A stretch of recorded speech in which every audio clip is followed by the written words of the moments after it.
The object of this exercise is simple. Draw a bead on that hiss and blow it to kingdom come. Chuckles, wake up! You gotta get hit before it gets you! Hey, you like? What are you doing?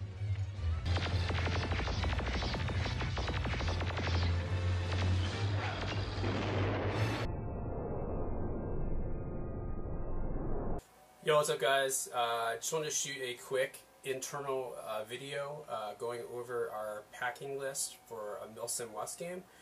If you've gone to one of these games before, maybe you'll pick something up. If you haven't, this should give you a good idea of what to pack and bring for a MSW West game.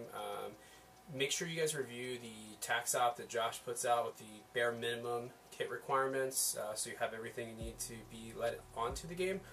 But hopefully what I can show you today here is some of the learnings we've had from attending a few of these, and hopefully help you guys avoid some of the pitfalls and mistakes that we've made in the past. I know specifically me, I've definitely learned a lot after going to a few of these games, and hopefully take something away from here.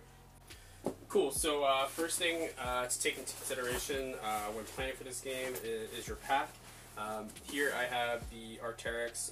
This is the Card 45, so it's a 45 liter bag. A lot of the guys are on 30 liter bags. I would definitely say that this is probably on the high end for the amount of space that you're going to need. Stick to like a 3-day assault bag. The smaller bag you can bring, the better. I've just found in the past, whether it's for camping, whether it's MSW West, the bigger the bag you have, the more stuff you end up taking, and you end up bringing stuff that you don't need. Plus, it's just extra weight snagging on your back, getting caught on stuff. So, first thing is the bag. Make sure you select the bag.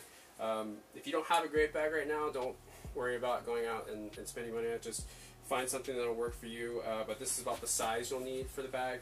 There's tons of different options. You could probably shoot a whole video on just bag choices, but the Card 45 is a nice bag because it displays open completely into 3 pieces if you want, or you can kind of run it in this configuration and load it top down, which is what we tend to do with that. It's got 2 external pockets on each side and a top pocket on the outside and an interior concealed pocket for some essentials there. So now that we've selected our bag, we got to figure out what goes in it and the best way to load it. There's definitely a lot of different ways to do this, so these are just some tips that I picked up during a few of these games. Before we get into that, there's just a couple things that you guys want to consider and things to make sure that you avoid. First thing, make sure that we all have sleeping bags. Everybody needs to run a bag for this event. No hammocks, not for the event, and definitely no tents. We want to make this kit as minimal as possible, so we can keep our presence super low profile. Second thing, just when it comes to packing in general, look at everything you have, try to lay it out. I'm going to go through some of the stuff I have on the ground here. Make sure you go through what you have, lay it all out, look at it, figure out if it's absolutely critical that you have it and that you're going to use it. There's certain things that are nice, so I have a jet boil French press. French press coffee is awesome, but it's not an absolute necessity, and there's smaller ways if you need to bring caffeine to the game. Along the same lines, the jet boil or MSR, whatever your cooking platform is, before you come to the game, figure out within your squad or unit who has one of these, and you only really need a few of them for a 48-hour game. If you have a new canister of gas, you can probably get by with 3 of these for your group of 12 guys. That way, not every single person has to have one of these in their pack, and you can keep your kit slimmed down and ready to go.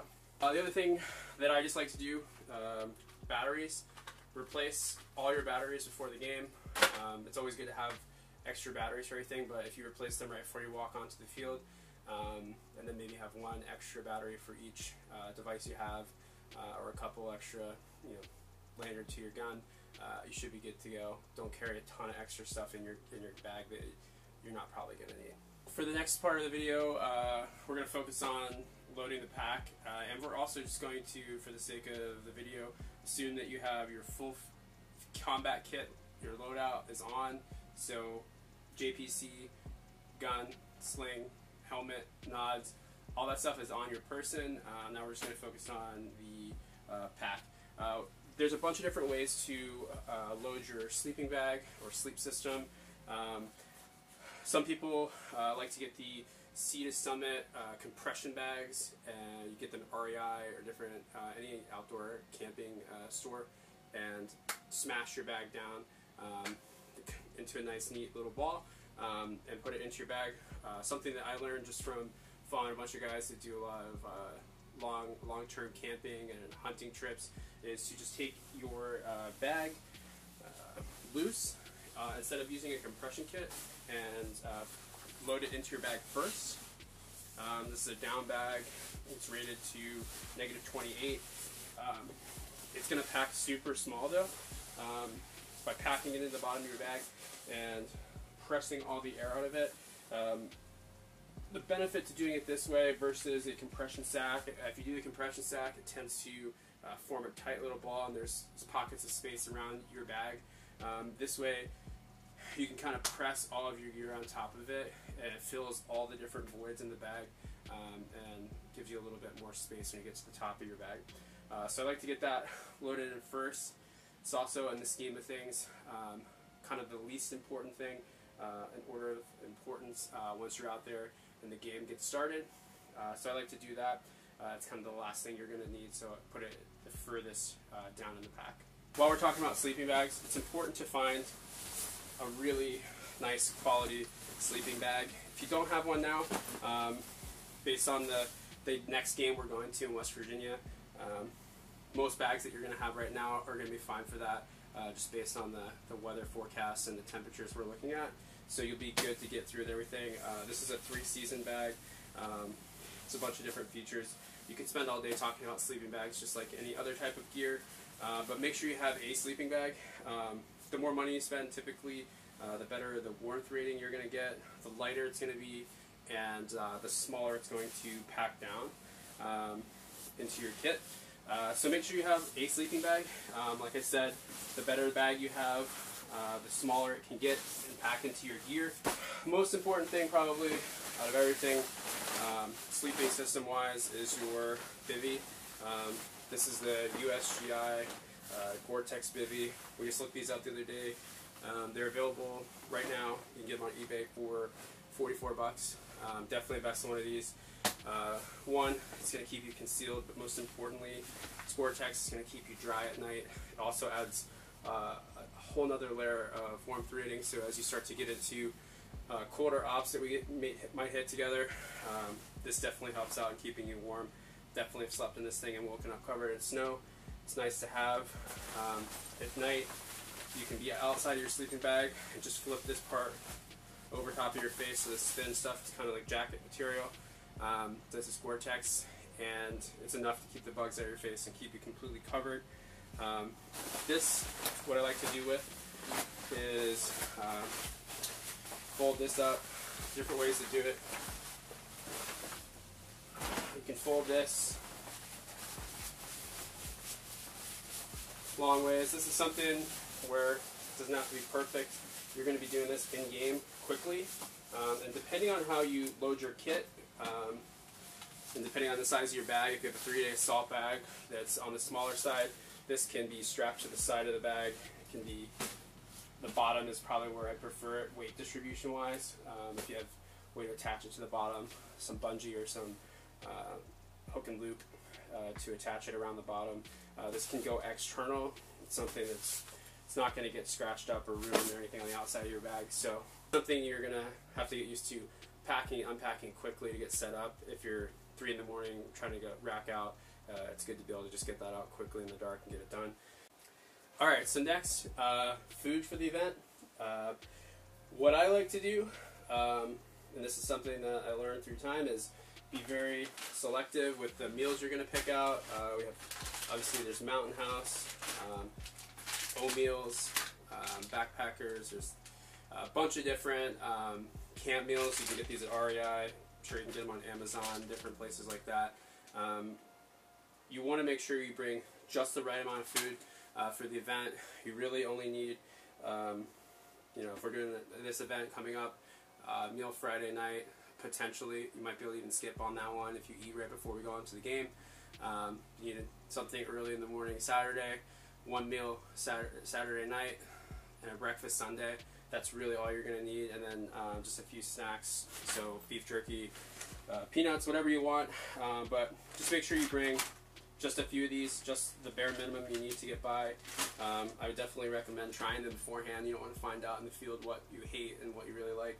If you can try them out ahead of time, great. If not, pick up just the bare minimum you need. So if this is my breakfast Saturday, dinner Saturday, boom, I just need another breakfast for Saturday morning and some snacks to get through. It's also good to coordinate with the rest of your guys. Everybody doesn't need to bring a ton of snacks. If you can divide that up as well, just like we talked about with the jet boils, that's great.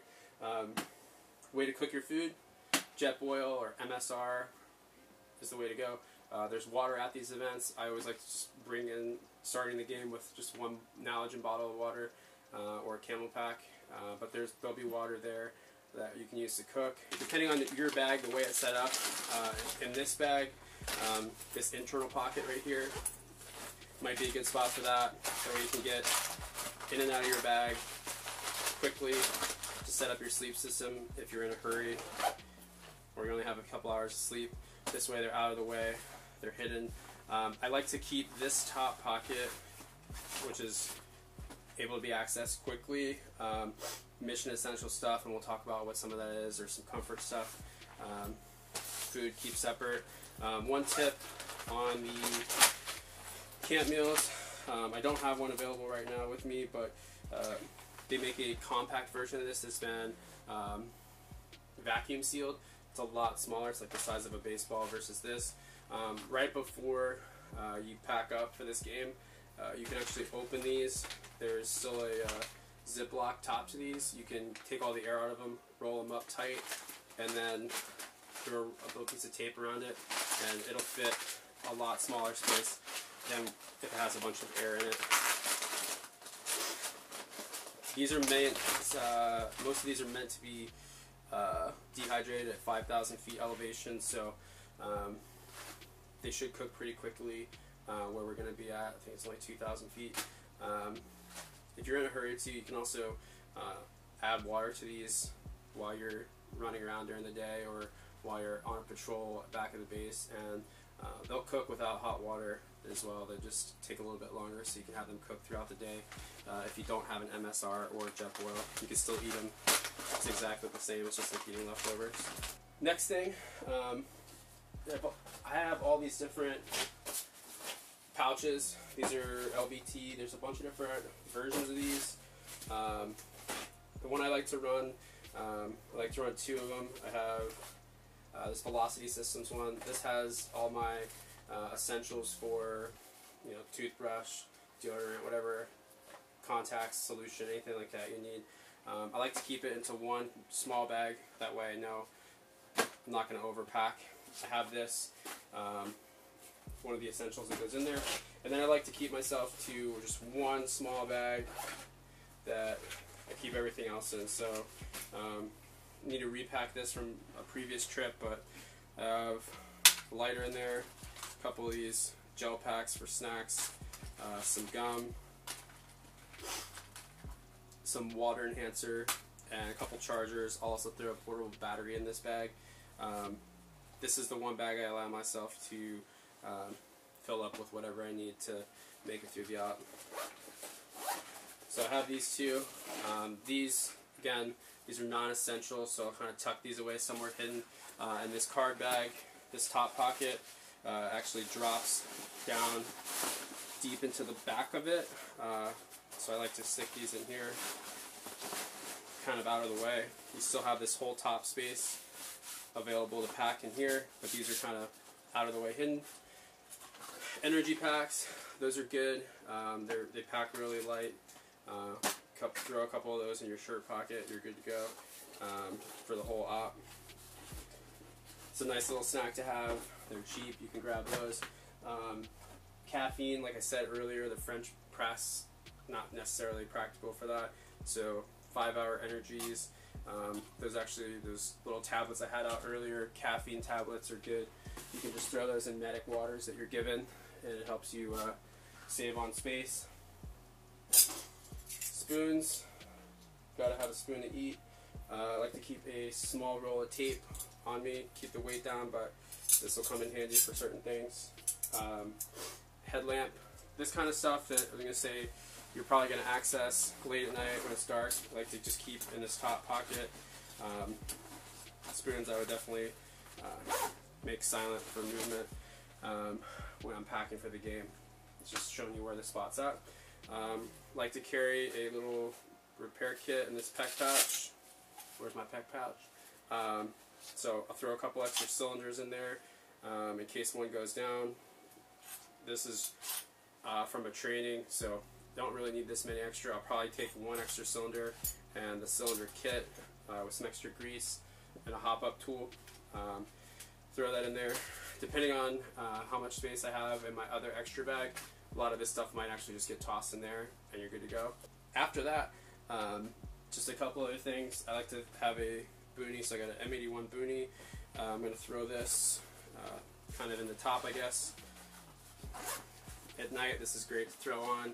When it's your turn to nap, sleep, you can throw that on. I like to have that, maybe a beanie depending on the weather. I think for West Virginia will be good. We can get by with just a boonie hat, but it's nice to be able to sleep in that. Get the helmet off, dry that off a little bit. Only other thing I carry extra of, definitely socks. So keep 2 additional pairs of socks somewhere in my kit. One of these side compartments is probably good. Throw this in here. Part of the sleep system. So you have your sleeping bag, your bivy, and then inside the sleeping bag, I like to have a inflatable pad to sleep on. So this is the Thermarest pad. There's different sizes, just make sure you get the right one for your body height. This is crucial, keeps you off the ground, definitely makes your life more comfortable. You're able to stay a lot warmer at night. The ground gets cold even when it's in the 50s, which I think is what we're targeting for this event. So this is a great choice. There's a ton of different versions of these. Just like the sleeping bag, the higher the cost, the smaller and lighter the weight gets on these. If you don't have one right now, don't sweat it, but you definitely want to have something to sleep on. There's different pads they sell. I think Thermarest also makes a foldable pad you can use. Again, it can be strapped to the bottom of your pad, or sorry, the bottom of your pack right here. So if you get a pad to sleep on, strap it to the bottom of your bag, or in this configuration, this bag, you could strap it along the side here, exterior, and it's just it's an essential. It's one of the things you have to have if you want to be comfortable at least. I think it's definitely crucial. I have a small inflatable pillow. Again, definitely not mission critical, but it definitely helps you get some rest when you do have a break. So it's nice to have that. Those, again, tuck them away kind of to the side. Other than that, that's all I have. For my bag, I have extra space, so this is just going to get shoved on top of everything in here. Like I said, that sleeping bag just smashes down, so I still have about half this bag left. And that extra space I'm not going to fill up with any extra shit that I don't need. That's the space I'm actually going to use for stowing the helmet if I'm not wearing it. So I'll have the nods inside the airframe inside here, zipped up, and that's the full pack ready to go. I have a jacket in case it rains, and that usually just gets dummy corded down on the back of the pack. And just the last thing I'm going to do after I check everything is just make sure there's nothing rattling, it's super quiet. And yeah, those are the bare minimum requirements that you need, and I think the closer we can all stick to that, the better we're going to be. There's not much else you're going to need for this event besides what I showed you today. Next time, Chuckles, use the rocket launcher.